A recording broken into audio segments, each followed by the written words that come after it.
విరాట్ ఒక 6 కొడితే సెంచరీ అయిపోయింది. ఇప్పుడు మనం బెట్ పెట్టాలి. ఇప్పుడు మనం బెట్ పెడితే ఖచ్చితంగా మనమే గెలుస్తాం కదా. ఇది వీడికి అర్జెంటుగా ఫోన్ చేసి చెప్పాలి. హలో రే, బెట్ పెట్టరా రే, విరాట్ ఆడుతున్నాడు రే.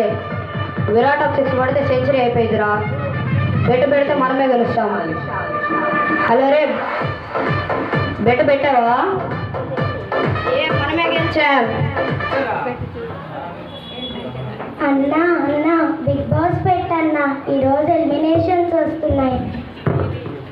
నేను బిగ్ బాస్ పెట్టను, క్రికెట్ వస్తుంది. విరాట్ ఆడుతున్నాడు, నేను చూడాలి. అన్నా ప్లీజ్ అన్నా పెట్టన్నా, రిమోట్ ఇట్టి. నేను ఇవ్వను, విరాట్ ఆడుతున్నాడు, నేను చూడాలి.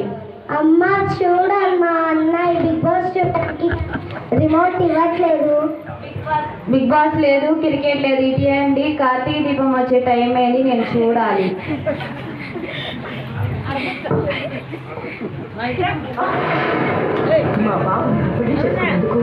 ఇదంతా చూడు నీ వల్లే. నువ్వు గమ్ముకుంటుంటే మనం క్రికెట్ చూసేవాళ్ళమే కదా. నీ వల్లే అన్న, నువ్వు గమ్ముకుంటుంటే మనం బిగ్ బాస్ చూసేవాళ్ళమేగా. మాట్లాడకుండా ఉండండి. మా వంటలకు ఎన్ని కష్టాలు, ఇలాంటి కష్టాలు ఊరికి ఉండకూడదు. చూడు ఎలా ఏడుస్తుందో. ఆమె ఎవరో వంటలకు కంటే ఆమె కోసం ఏడుస్తుంది. ఎలా ఎప్పుడైనా మన కోసం ఏడ్చిందా? మన కోసం ఏడ్చుంటే మనం ఎప్పుడో బాగుపడే వాళ్ళమే కదన్నా.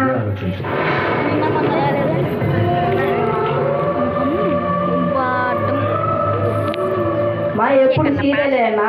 ఫాస్ట్ నేను సీరియల్ చూడొద్దన్నారు కదా, అయినా ఎందుకు చూస్తున్నావు? నీ పని నువ్వు చూసుకోకు. సరే, నేను బైబిల్ చదువుకోవడానికి వెళ్తున్నా. వచ్చాడమ్మా పెద్ద భక్తిపరుడు. వచ్చాడమ్మ పెద్ద భక్తిపరుడు.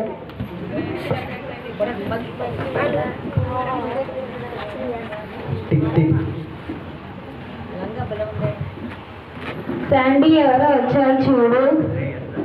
మా పాస్ట్ అంకుల్ వచ్చారు. మా తొందరగా ఆరాధించాలని పెట్టాలి. తొందరగా బైబిల్ తీసుకోవాలిరా. ఈ కూరగాయలు పెట్టి అని తొందరగా.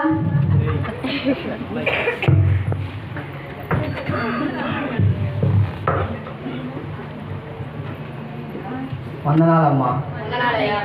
వందనాలు. పోయిన వారం కూడా చర్చికి రాలేదు. ఈ వారం కూడికకు రమ్మని పిలుద్దామని వచ్చాను. పోయిన వారం నాకు ఆరోగ్యం బాగాలేదయ్యా, అందుకే నేను రాలేకపోయాను. ఈ వారం ఖచ్చితంగా వస్తానయ్యా. సరేనమ్మా, నాకు చర్చికి సమయం అయింది, నేను వెళ్తున్నాను. త్వరగా రండి. సరేనయ్యా. అమ్మయ్య, పాస్టర్ గారు వెళ్ళిపోయారు, టీవీ పెట్టచ్చు. అమ్మయ్య, పాస్టర్ గారు వెళ్ళిపోయారు.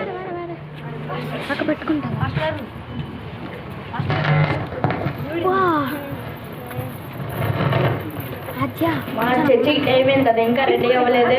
నువ్వు వెళ్ళు, నేను వస్తాను. సరే, నా చర్చి టైం అవుతుంది, నేను వెళ్తున్నా. వెళ్తున్నాడమ్మా పెద్ద భక్తిపరుడు. వెళ్తున్నాడమ్మ పెద్ద భక్తిపరుడు.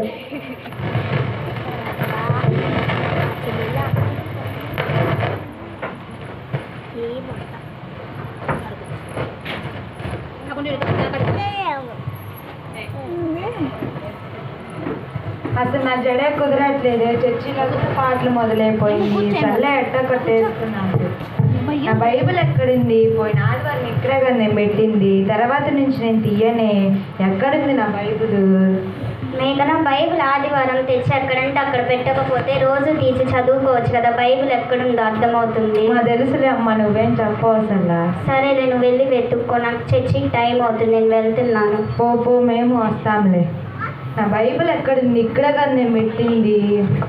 ఎక్కడుంది నా బైబిల్? తర్వాత నుంచి నేను తీయనే. అమ్మయ్య, నా బైబిల్ దొరికింది.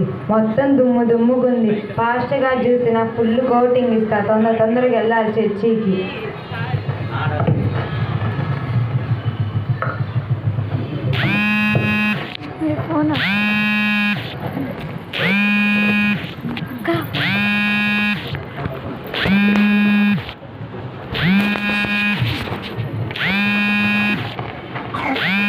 పాటలు పాడుకొని దేవుని ఆరాధనను ప్రారంభిద్దాం.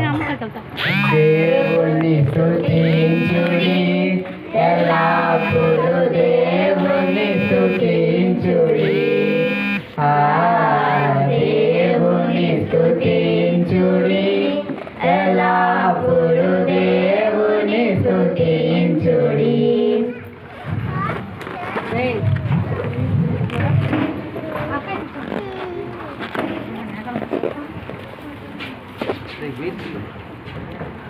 ఇవాళ మనం చెప్పుకోబోయే అంశం వేషధారుల గురించి. ప్రకటన గ్రంథం 3వ అధ్యాయం 16వ వచనం.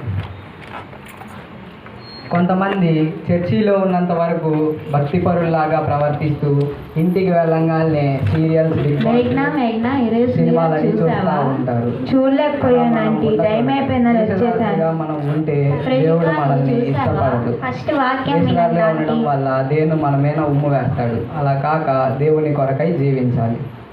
ఈ వాక్యాన్ని దేవుడు మనందరి వినికిడిలో దీవించునుగాక. ప్రార్థన చేసుకొని ఆరాధనను ముగిద్దాం.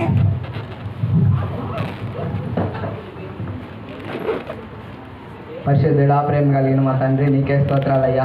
ఇంతవరకు చెప్పిన వాక్యాన్ని అందరూ శ్రద్ధగా విని దాన్ని నడుచుకుంటకు నీ సహాయాన్ని దయచేయండి అయ్యా. తప్పుడు మార్గంలో కాక, వేషధారులుగా కాక, నీ కొరకై జీవించేటప్పుడు నీ సహాయాన్ని దయచేయండి అయ్యా.